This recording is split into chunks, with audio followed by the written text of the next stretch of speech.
इन तस्वीरों को देखकर हर कोई सहम गया। आप भी सहमे होंगे, हम भी सहम गए थे। दरअसल ये तस्वीरें हैं ही इतनी भयानक, देखकर लगता है जैसे कोई परमाणु धमाका हुआ हो। लेकिन शुरुआत से तस्वीरों को दिखाते हैं।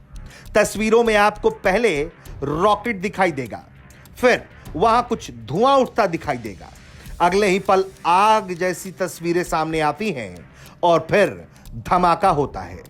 धमाका इतना जोरदार कि आग का गुब्बार बहुत दूर तक दिखता है और एक तरीके से यह मशरूम बनता है आग के गुब्बारे का, जैसे किसी ने परमाणु बम टेस्ट कर दिया हो।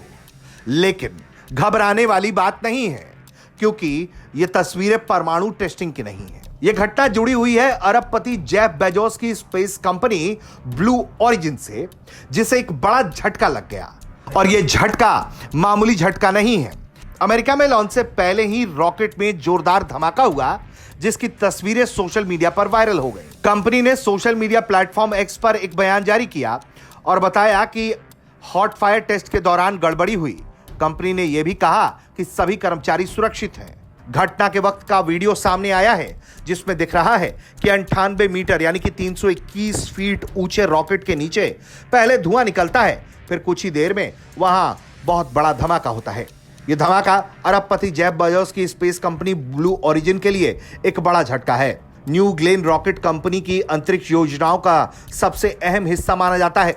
धमाके के तुरंत बाद जेफ बेजोस ने यह जानकारी दी कि अभी कुछ कहना जल्दी होगा, असली वजह क्या थी, लेकिन हम इसकी जांच में जुट गए हैं। उन्होंने कहा है कि आज का दिन बहुत खराब रहा, लेकिन जो भी दोबारा बनाना पड़ेगा हम बनाएंगे और फिर से उड़ान शुरू करेंगे। नासा और ब्लू ओरिजिन मिलकर ऑर्टिमस मून मिशन के लिए चंद्रमा पर उतरने वाला लैंडर बना रहे हैं।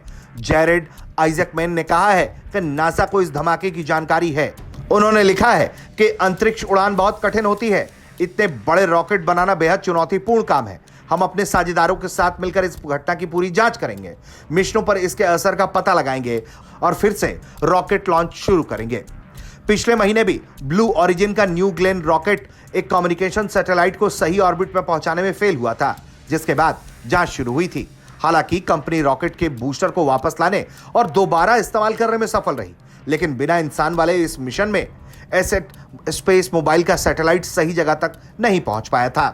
और अब फिर एक और घटना घटित हुई, जिसमें विशालकाय रॉकेट जिसका हॉट एयर टेस्ट कर रहा था, वो टेस्ट के वक्त ही जोरदार धमाके के साथ फट गया, जिसे कंपनी के लिए एक बड़ा झटका माना जा रहा है।